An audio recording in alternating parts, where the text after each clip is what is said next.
자, 이번 시간 소매 입지 평가 들어가도록 할게요. 자, 이게 굉장히 출제 빈도가 높고요. 그 다음에 이제 저번 시간에 했던 것 중에서 중요한 것들을 좀 체크해 보고 갈게요. 자, 저번 시간 이제 63페이지 한번 다시 한번 보시기 바랍니다. 자, 그래서 구매 간섭에 따른 분류가 편의품, 선매품, 전문품이 있죠. 이 세 가지 꼭 구분하시고요.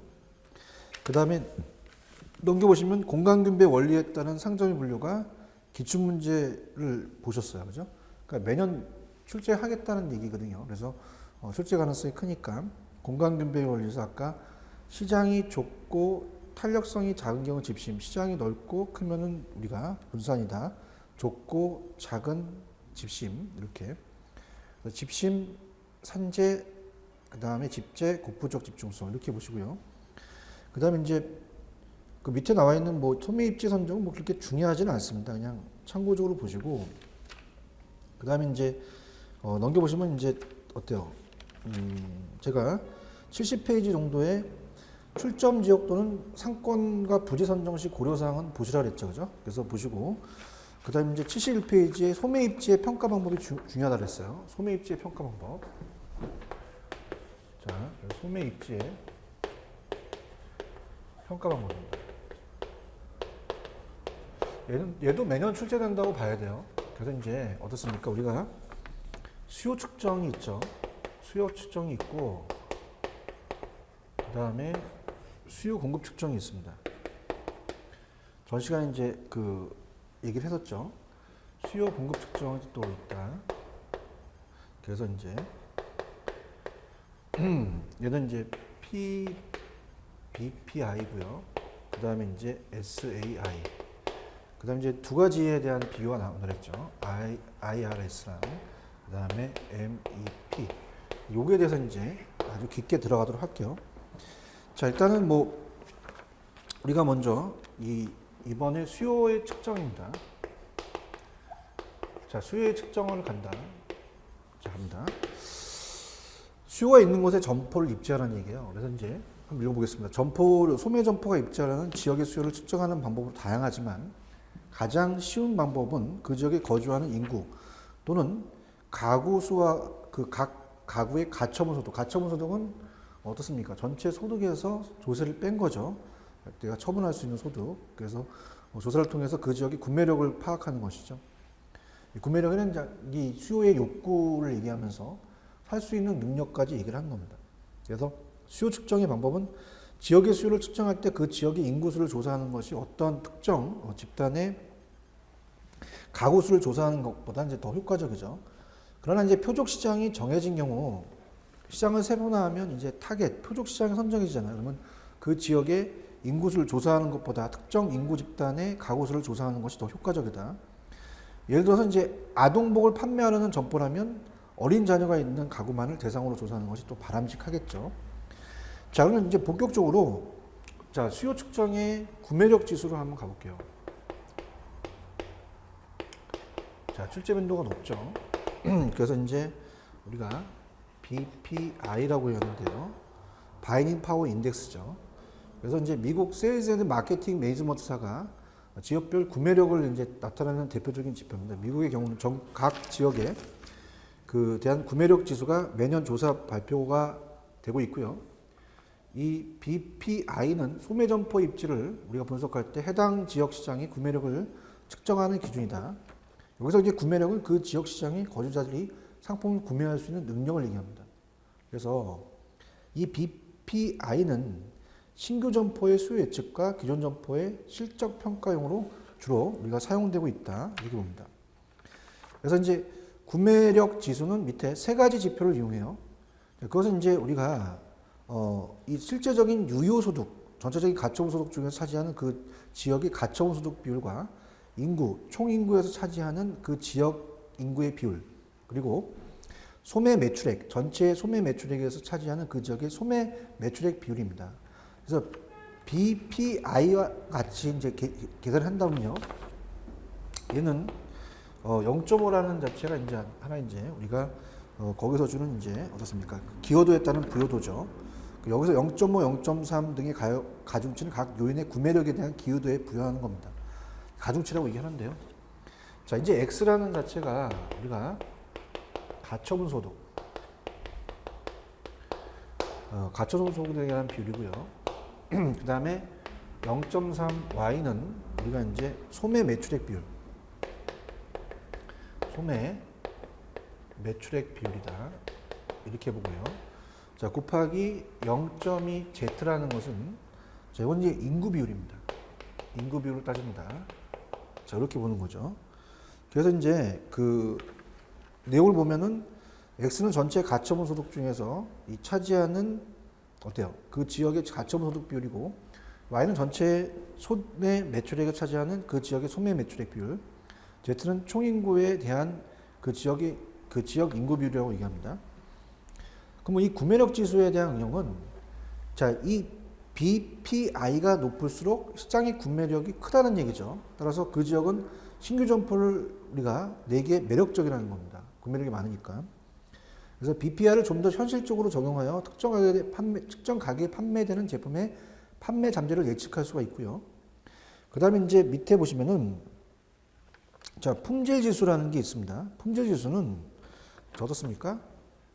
QI라고 하는데, 그래서 이제 Quality Index죠. 얘는 이제, 자, BPI가 올라가요. BPI가 올라가서 이게 높을수록 얘도 높다는 얘기입니다. 그래서 인구 비율하고는 얘와 얘는 비례고, 얘와 얘는 반비례인데요. 자, 들어가 볼게요. 자, 이 BPI를 활용해서 품질 지수를 구할 수 있다. 그 품질 지수는 BPI를 전체 인구 비중으로 나누어 계산을 합니다. 그래서 품질 지수가 높다는 것은 그 지역의 거주자들은 구매력이 평균 이상이거나 아니면 비거주지에 의해 구매가 많이 이루어지고 있다는 것을 의미하죠. 다른 지역에서. 그래서 그렇게 따진다는 거고요. 그렇다면 이제 이거를 234페이지 18번하고 연결시켜 볼게요. 234페이지죠. 18번입니다. 234 하시면 18번. 기출됐던 지문이죠. 자, 갑니다. 특정 지역의 상권의 전반적인 수요를 평가하는 도구로 활용하는 이 BPI에 대한 설명을 옳지 않은 것은, 자, 어떻습니까? 3번인데요.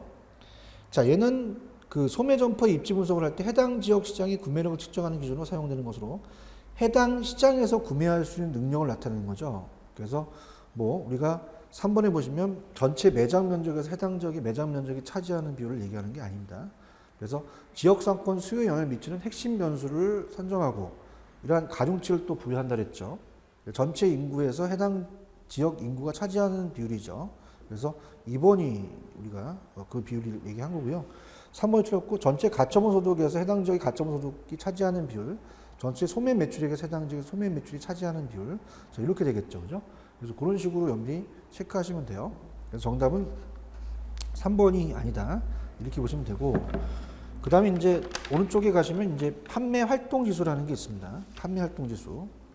그래서 우리가 이제 수요 측면에 측정의 구매력 지수하고 있고요. 그 다음에 73페이지 보시면, 자, 판매 활동 지수입니다. 판매 활동 지수. 자, 얘는 이제 Sales Activity Index. 그래서 SAI라고 하죠. 자, 이건 간단하게 본다면 위에가 매출액 비율이에요. 매출액 비율이고 밑에가 인구 비율입니다. 자, 매출액 비율이 높을수록 얘는 크고 인구 비율과는 반비례다. 이렇게 보는데요. 자, 들어가 볼게요. 얘는 이제 우리가 어떻습니까? 판매 활동 지수라는 것은 다른 지역과의 비교한 특정 지역 내 1인당 소매 매출액을 측정하는 것이에요. 그래서 이게 높다는 자체는 그 지역의 구매력이 크다는 얘기죠. 매출액 비율이 크다는 것은. 그러나 이 높은 SAI는 비거주자의 구매력이나 특정 기업체의 대량 구매, 소수 거주자의 대량 구매 등에 의해서 나타난 것일 수도 있기 때문에 주의를 또 기울여야 됩니다. 그래서 그렇게 비거주자가 또 있을 수 있고요. 그 다음에 이제 이렇게 해서 수요 측정은 끝났고요. 자, 3번입니다. 73페이지. 수요 공급 측면에 이 두 가지 비교가 중요하죠. 그래서 73페이지, 여기가 이제 출제 빈도가 높아요. 그래서 이제 3번에 수요, 그죠? 공급, 수요와 우리가 공급의 측정입니다. 매년 기출이 된다고 볼 수 있어요. 그래서 소매 포화 지수입니다. 그 유명한 소매 포화 지수. 소매 포화 지수. IRS죠. 들어가 보도록 할게요. 자, 갑니다. 얘는 특정 지역 시장의 잠재 수요를 총체적으로 측정할 수 있는 지표로 많이 이용되고 있죠. 그래서 이제 IRS는 한 시장 지역 내의 특정 소매업체 또는 직접 소매시설의 단위 매장 면적당 잠재 수요를 표시하는 것으로 아래와 같이 계산이 된다. 자, 그래서 이거는 자, IRS는 마찬가지로 잠재 수요가 위에 올라가죠. 그럼 잠재 수요가 많을수록 여기서 잠재라는 것은 미래가 아니라 현재를 얘기를 해요. 정확하게.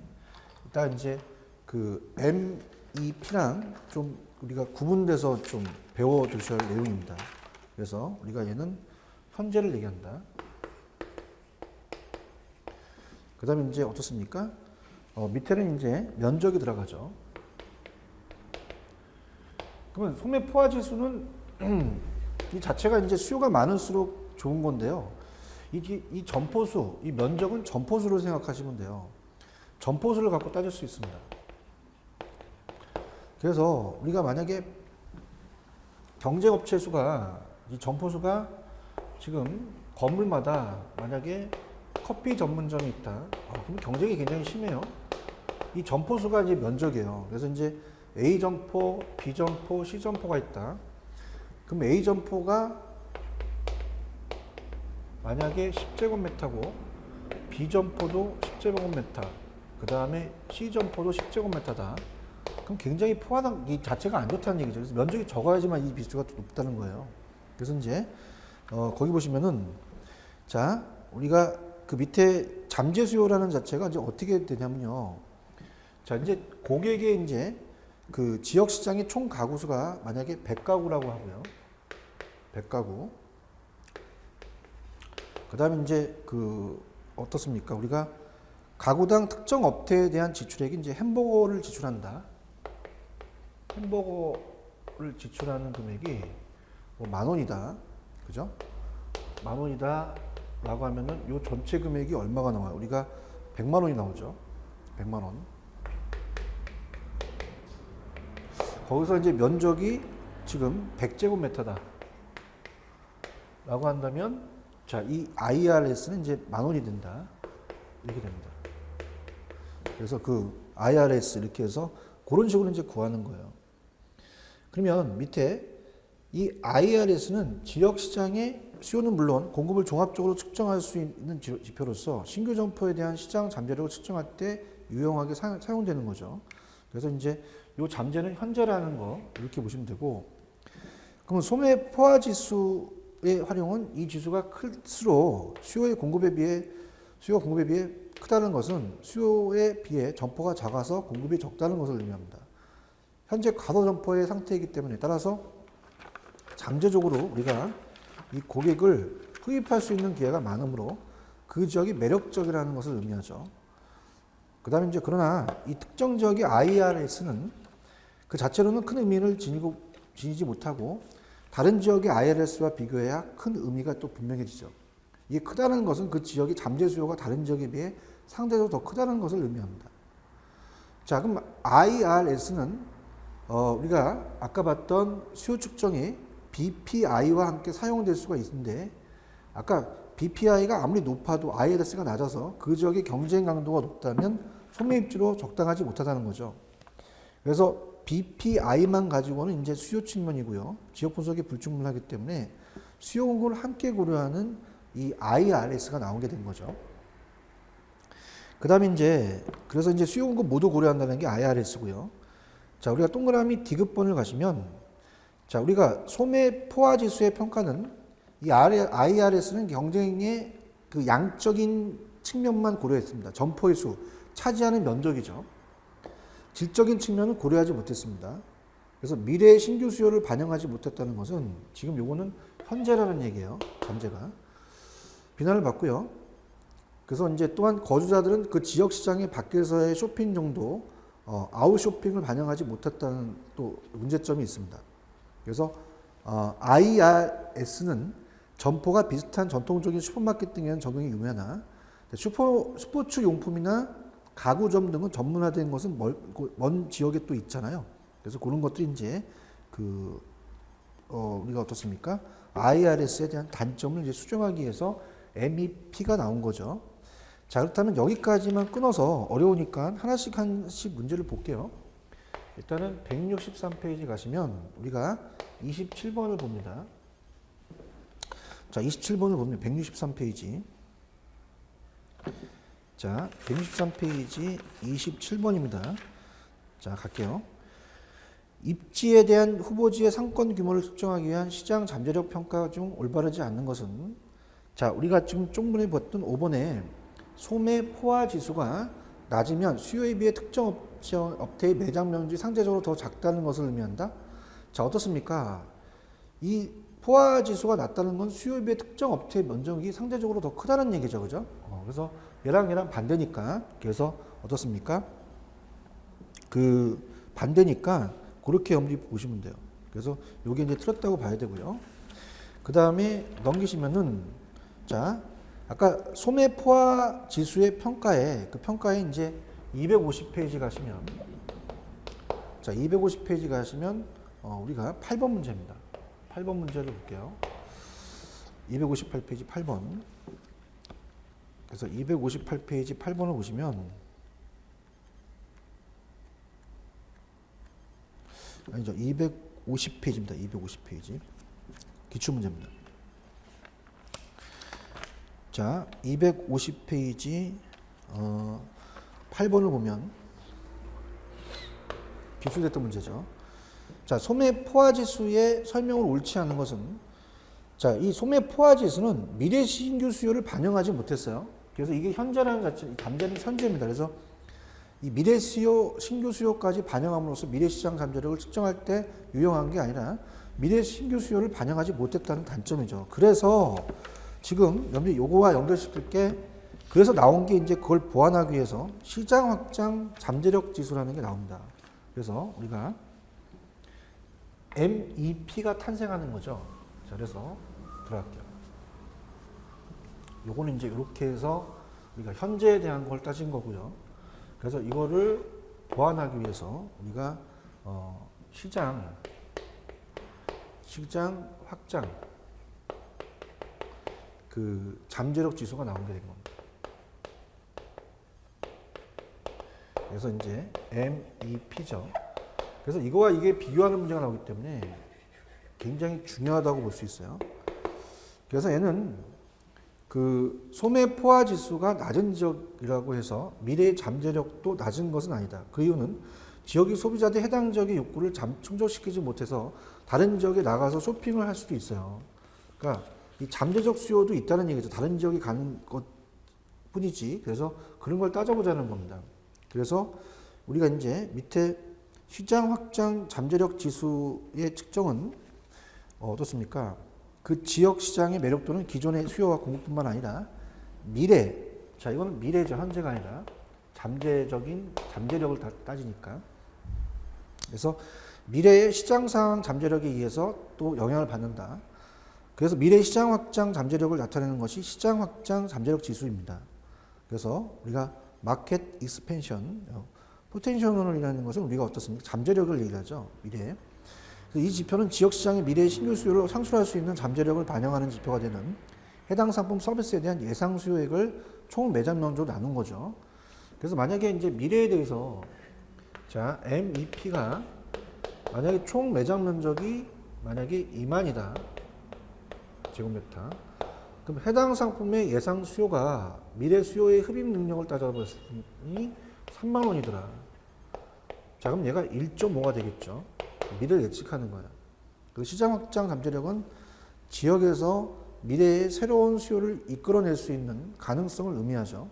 그래서 시장 확장 잠재력은 다른 지역에서의 쇼핑 정도, 그 다음에 다른 업체의 이용 정도, 대체품의 구입 정도 등을 측정하여 결정합니다.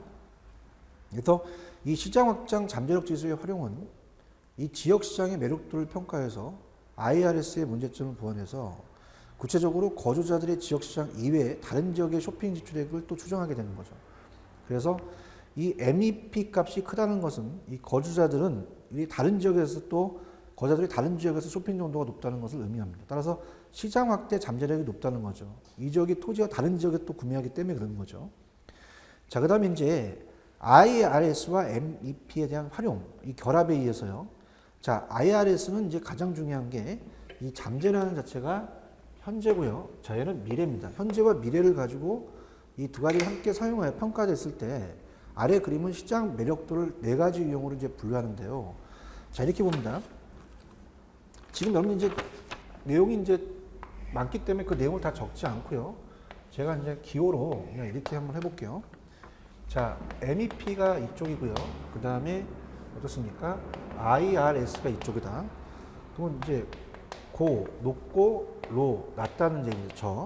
그 다음에 하이, 고, 로, 낮다는 얘기입니다. 그래서 이렇게 해서 네 가지 국면이 있어요. 그래서 1국면, 그 다음 2국면, 3국면, 4국면으로 본다면요.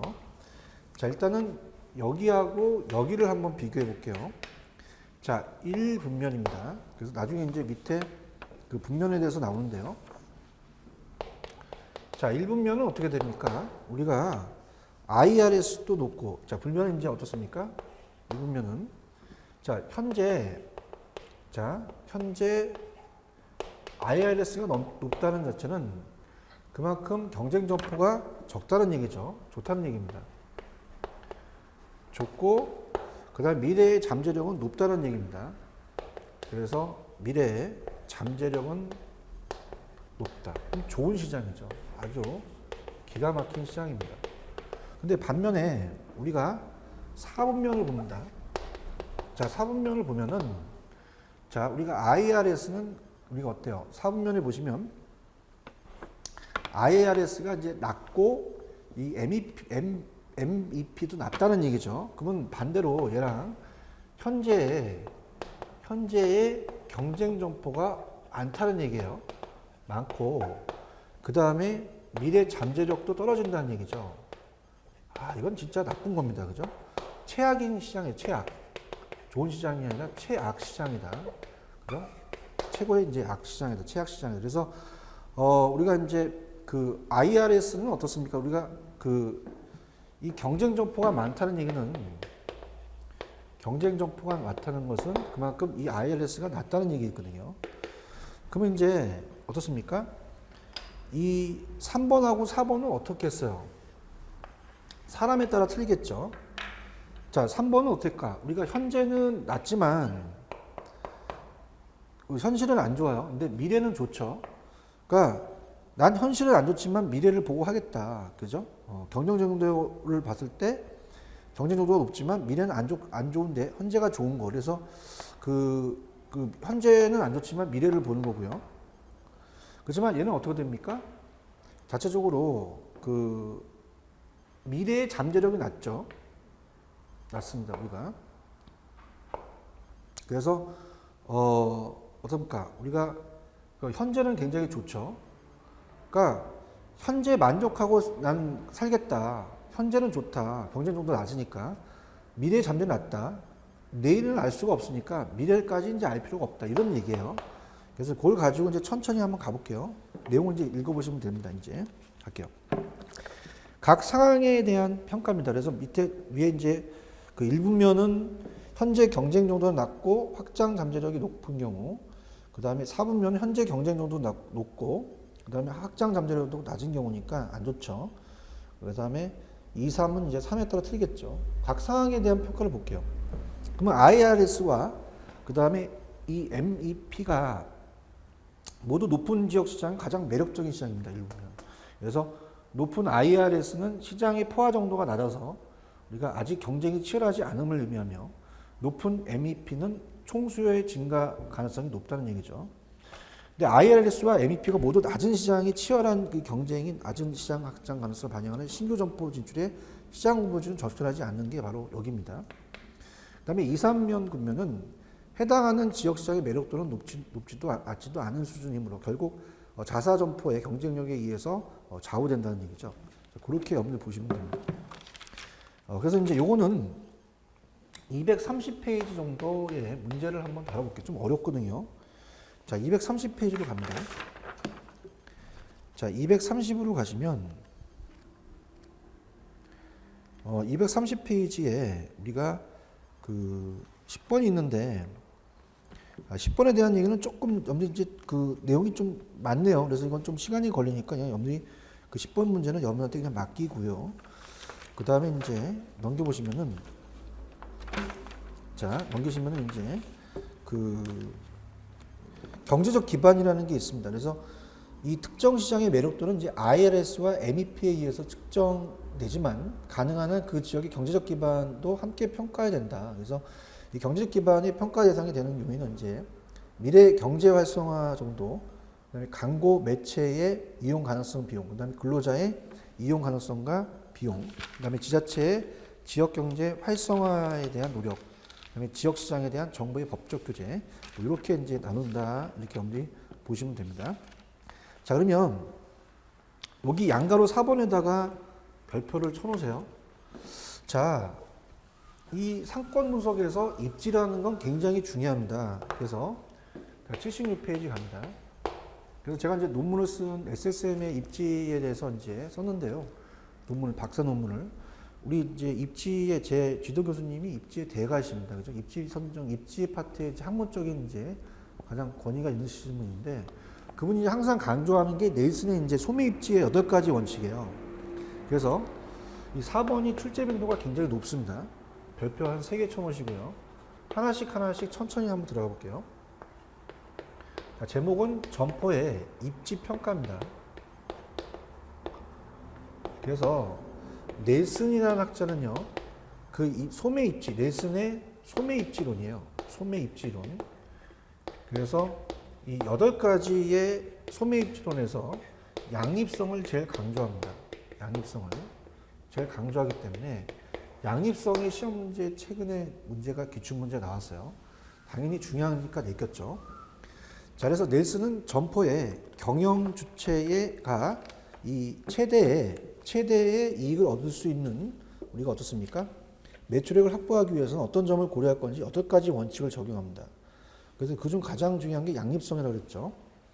그럼 8가지 원칙에서 천천히 한번 가볼게요. 첫 번째는 상권의 잠재력입니다. 상권의 잠재력.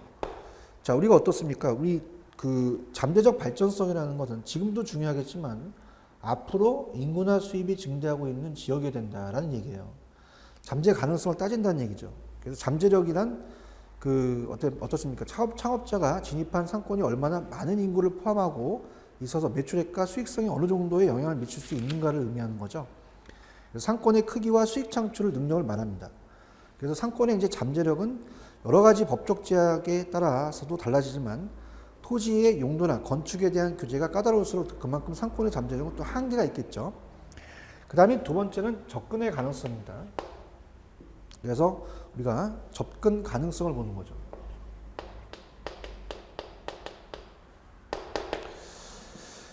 자, 얼마만큼 이 점포와의 진입과 퇴출의 용이성을 보면서 접근성을 평가합니다. 그래서 도로 구조, 도로 상태, 주로로의 이제 진입과 퇴출, 교통량과 흐름, 가시도 보일 수 있는 또는 장애물 같은 걸 이제 분석하는 거죠. 그래서 이 동일한 상권 내에 우리가 고객들을 자신의 점포로 유인하는 데 있어서 어떤 장애 요소가 접근할 수 있는 가능성을 또 방해하는가를 철저하게 또 분석해야 됩니다. 그 다음에 이제 앞으로 이제 성장 가능성을 보는 거죠. 성장 가능성. 자, 그래서 이제 이 주변의 인구 증가, 일반 고객들은 이제 소득 증가로 인해서 시장 규모나 선택한 사업장과 유통상권이 어느 정도로 성장할 수 있겠는가. 그래서 이제 그 지역에 이제 기반 산업이 들어오자마자, 예를 들어서 이제 어떻습니까? 이천시 하이닉스 반도체가 들어오자마자 인구 소득들이 늘어난다. 그래서 상권이 좋아진다. 또는 거제도 이제 조선소가 있고요. 울산의 자동차 시장, 이런 자동차 공장이 있다 보면 그 소득 수준이 높아질수록 성장의 가능성이 크다는 얘기야. 그 지역의 점포들이. 그 다음에 중간에 대한 중간 저지성이라는 것은요, 참 재밌는데 고객을 중간에 유인한다는 얘기입니다. 그죠? 그래서 그 자체적으로 어떻습니까? 이 저지성이라는 것은 상권 지역 내의 기존 점포나 상권 지역이 고객과 중간에 위치해서 이 경쟁 점포나 기존의 상권으로 접근하려는 고객들 중간에 저지한다는, 가로챈다는 거예요. 그 저지력이 우수한 점포를 선정하려면 먼저 고객의 출발지와 종착지의 위치를 파악해서 그 두 지역에 연결하는 뭐 이동 경로를 따라서 중간에 이제 저지를 해서 가로채는 거죠. 그래서 어떻습니까? 그 이동 경로선을 표시한 뒤 연결선상에 점들을 찍어가면서 적당한 위치를 찾아내는 거죠. 최적 위치는 고객의 통행량과 이동방을 감안해서 이동한 고객이 멈출 수 있는 가능성이 있는 것이고요. 그 다음에 이제 흡입력입니다. 얼마만큼 흡입력이 있느냐? 보통 집중 흡입력이라고 얘기하는데요. 누적적 흡입력입니다. 자, 예를 들어서 이제 갑돌이가 경동시장 간다, 서울에. 한약방을 가는데요. 그 한약방을 가게 되면 거기 따닥따닥 붙어 있어요. 그래서 오히려 같이 있으니까 멀리서도 같이 소문 듣고 온다는 얘기예요. 그래서 누적력은 동일하거나 유사한 상품을 판매하는, 우리가 예를 들어서 뭐 가구상가, 가구단지가 모여 있거나 이런 경쟁력이 심하죠. 그죠? 소매점들이 분산되어 있을 때보다 밀집해 있을 때 소비자들을 더 끌어들이는 흡입력이 있다는 얘기예요. 그래서 그러나 이 경우는 누적력이 크다고 해서 반드시 유리한 것은 아닙니다. 누적력이 큰 경우는 그에 따른 필요한 경쟁력 확보가 또 중요하기 때문입니다. 또 경쟁력이 또 필요한 거죠. 그 다음에 이제 우리가 그 창업자가 속한 상업지역 내에 사무실, 학교, 문화시설, 체육시설 등에 인접함으로써 고객 흡수가 유리한 좋은 조건인가를 또 평가해야 되고요. 자, 아까 말씀드렸지만 양립성을 가장 강조합니다. 양립성을 강조하기 때문에 양립성이 시험지의 출제가 될 수 있어요. 자, 예를 들어서 이제 우리가 뭐 양복점이 있다, 전문점이 넥타이나 이제 또 어떻습니까? 우리가 여러 가지 뭐 와이셔츠 같은 걸 또 판매할 수가 있는데요. 보통 이런 겁니다. 예를 들어서 여성 의류점이 있다. 그럼 여기는 신발 가게나 액세서리 같은 게 좋죠. 그럼 매출액을 서로 줄이는 게 아니라 서로 보완 관계로서 상호 매출액이 올려져요. 자, 그래서 우리가 대신할 수 있는 경우가 대체 관계고요. 한쪽이 커지면 한쪽이 적어지죠. 근데 이건 이제 만약에 시험지에 나온다면 대치 관계가 아니라 보완 관계로 봐야 됩니다. 보완 관계다. 함께 있을 때 효용이 커진다. 그래서 서로 매출액을 주고받는다는 얘기죠. 그래서 서로 매출액을 주고받으면서 올릴 수가 있다는 얘기예요. 그래서 양립성은 이제 공존력이 있으면서 인접한 서로 다른 소매 점포 간에 고객을 서로 주고받습니다. 그래서 우리가 대체제가 아니라 보완제 관계다. 그래서 강한 상품을 판매하는 소매점들이 인근에 자리 잡을 수 있는 경우 각 소매점들은 고객을 서로 주고받는다는 얘기죠. 매상을 높인다는 겁니다. 그래서 이 양립성은 점포들 간의 가격 체계나 이미지가 다를 경우보다는 유사할 경우에 더 커지겠죠. 다시 말하면 표적 고객들이 동일할수록 점포 간의 이제 고객 교환 현상이 또 쉽게 일어날 수 있습니다. 그래서 여성 의류는 이제 그 의류에 살 수 있는 여성 의류를 판매하면서 어떻습니까? 또 신발을 또 판매할 수 있고요. 그러면 이제 이런 거예요. 뭐 강의가 좀 지루하시니까 만약에 호프집 옆에 자 어떻습니까? 싸게 나왔다. 그럼 노래방을 하시는 게 굉장히 좋잖아요. 그죠? 서로 연관이 되니까. 그래서 호프 마시다가 또 노래 불렀다가 밤새 왔다 갔다 하죠. 근데 만약에 서점이 있다고 봐요. 그럼 둘 다 망합니다. 자, 어떻습니까? 책 읽다가 어머 술 땡겨 그러지 않죠. 그 다음에 어떻습니까? 술 마시다가 어떤 사람이 벌떡 일어나면서 야, 책 읽으러 가자. 그럼 호프잔 날려갖고 얼굴도 딱 찢어져요. 이런 것들. 자, 그래서 이제 그런 것들은 이제 여러분들이 이제 찾아봐셔야 돼요.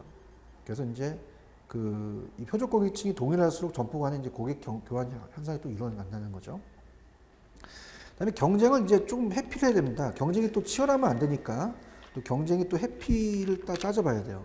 경합성이 최소화라고 또 얘기를 하는데 그래서 경쟁이 회피입니다.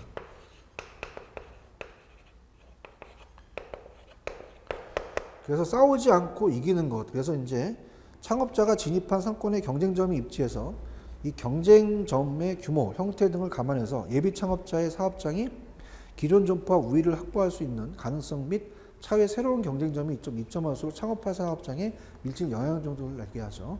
경쟁을 또 회피하고요. 용지에 대한 경제학, 그래서 이제 내가 투자하는 자본에 대해서 생산성과 장래 성장을 가장 확실하게 할 수 있는 용지를 해야 된다. 용지에 대한 경제성이죠. 용지의 경제성.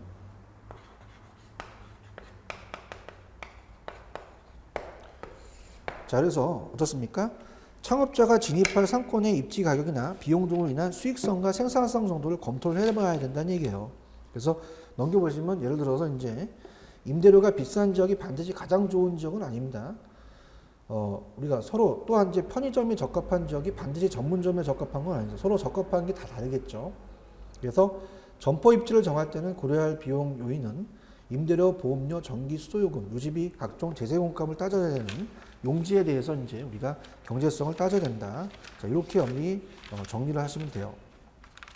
자, 그러면 자, 문제가 굉장히 많이 출제가 됩니다. 이쪽 파트에서. 그래서 예상 문제도 보고 기출 문제를 한번 다뤄보도록 하겠습니다. 자, 일단 예상 문제를 보게 되면 자, 페이지로는 우리가 153페이지입니다. 153페이지 18번 문제를 볼게요. 갑니다.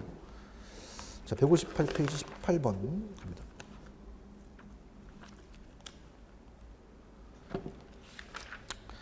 자, 18번, 자, 우리가 158페이지, 158페이지 17번 문제입니다. 자, 넬슨의 제시한 입지 선정의 8가지 원칙에 대한 설명이 가장 올바르지 않은 것은 자, 4번이죠. 상호 보완 관계에 있는 점포가 근접하게 해서 서로 어떤 고객이 어떤 자기 점포로 흡입될 가능성을 분석한 것이다. 자, 이거는 뭐예요? 상호 보완 관계에 있는 점포가 근접하고 있으면서 자기 점포로 흡입한다는 것은 이 흡입력이죠. 누적력 흡입력을 얘기하죠. 동일하거나 유사한 상품을 판매하는 소비자들이 분산되어 있을 때 밀집했을 때 소비자를 끌어들이는 게 흡입력이에요. 접근 가능성이 아니죠. 접근 가능성이 아닙니다. 그래서 정답은 우리가 4번이 정답입니다. 17번의 4번. 자, 그 다음 150 어떻습니까? 153페이지 18번으로 가겠습니다. 153페이지. 자, 넬슨의 제시한 입지 선정의 원칙 중 경쟁 회피성과 중간 저지성에 해당하는 것을 가장 올바르게 얘기한 것은 자, 일단은 정답은 1번이 정답인데요. 자, 우리가 가와 바가 경쟁 회피성이에요. 가와 바. 가와 바. 그 다음에 중간 저지성이 답니다. 자, 그래서 갈게요. 1번이 정답인데, 자, 일단은 가와 바를 보면은 장내 경쟁점이 신규 입점함으로써 고려 대상 점포나 유통단지에 미칠 영향 정도. 그 다음에 우리가 경쟁점의 입지 규모, 형태 등을 감안해서 고려 대상 점포나 유통단지가 기존 점포와의 경쟁에서 우위를 확보한다. 자, 이건 어떻습니까? 우리가 경쟁 회피성이죠. 가바고요. 다는 기존 점포에 또는 유통단지 고객의 중간에 위치해서 기존 점포로 접근한 고객을 중간에 차단한다. 자, 이게 저지성이죠. 저지성은 다기 때문에 1번 아니면 2번이 정답입니다. 이렇게 해서 8가지 원칙이 나왔고요. 자, 그 다음에 이제 여러분들이 보시면은 어떻게 돼요? 자, 우리가 기출 문제를 한번 다뤄볼게요. 237이죠. 분명히 제가 양립성에서 나온다 그랬어요. 확인합니다. 자, 그래서 237페이지입니다. 그래서 4번 문제인데 기출됐어요. 2014년에 기출됐죠. 보겠습니다. 자, 237입니다. 237 가십니다. 그래서 237로 가시면 4번이죠. 넬슨의 소매 입지 선정 원리 중 서로 업종이 다른 점포가 인접해 있으므로 보완 관계에 통해 상호 매출을 상승시키는 건 뭐니? 이건 양립성 4번이 정답이잖아요. 자, 이렇게 해서 우리가 한번 그 내용들을 좀 정리하고요. 우리가 78페이지 입지 영향 인자는 제가 다음에 하시도록 할게요. 여기서 이제 중요하기 때문에 이 수요 측정에 대해서 다시 한번 우리가 체크를 해보도록 하겠습니다. 자, 우리가 수요 측정에서 지금 71페이지를 이번 과정에서 봤는데요. 자, 자, 수요 측정의 구매력 지수와 그 다음에 우리가 수요가 있는 것을 따지는 것이 이제 그 어떻습니까? SAI다. 이게 이제 우리가 구매력과 그 판매 활동 지수입니다. 그래서 이 PPI가 높을수록 시장의 구매력이 크고 지역은 또 신규 점포를 또 내기에 매력적이다. 마찬가지로 SAI도 높을수록 지역의 구매력은 크다는 얘기죠. 거의 좀 유사한 거고요. 그다음에 수요 공급 측면은 지금 봤듯이 우리가 IRS랑 MEP입니다. 그래서 IRS는 여러분들 중요하지만 그 현재에 대한 거고요. 이건 잠재적이니까 미래죠. 그래서 이거 두 가지에 대한 비교가 우리가 이 소매 포화 지수는 어떻습니까? 우리가 이 미래의 신규 수요를 반영하지 못한다는 거에서 이 MEP가 나왔죠. 그래서 또 오른쪽에 그 두 가지의 활용이 있어요. 그래서 네 가지 분면을 우리가 얘기를 하죠. 그래서 네 가지 분면도 여기 정리를 해 주셔야 됩니다. 그 다음에 이제 점포에 대한 입지 평가가 8가지가 우리가 넬슨에 의해서 상권의 잠재력, 접근 가능성, 성장 가능성, 우리가 어떻습니까? 중간 저지성, 그 다음에 누적 흡입력, 양립성, 가장 강조한 게 양립성으로 2014년에 나왔습니다. 그다음에 경쟁의 회피, 그 다음에 용지 경제성까지 8가지를 꼭 정리해 주시기 바랍니다. 자, 그래서 우리가 출제됐던 거는 거의 출제가 될 수밖에 없습니다. 그래서 여러분들 이제 그 내용을 이제 보시면서 다음에 이제 입지 영향에 대한 인자입니다. 그러니까 입지에 영향을 미치는 요인은 어떤 것들이 있는지 우리가 살펴볼 거예요. 그래서 인구 통계, 라이프 스타일 특성, 여러 가지 이제 우리가 비즈니스에 대한 환경, 경제 상황, 다점포 경영 성향 이런 것들을 이제 살펴보면요. 다음에 이제 하시게 되면은 이제 이쪽 파트는 이제 거의 끝나서 이 경쟁 점포 분석으로 이제 바로 들어가도록 합니다.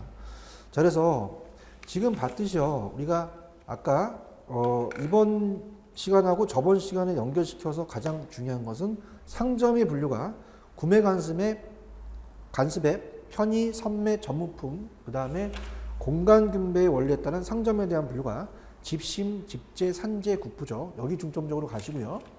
그 다음에 지금 판서가 되어 있듯이 수요 측정과 그 다음에 우리가 어떻습니까? 수요 공급 측면이 중요합니다.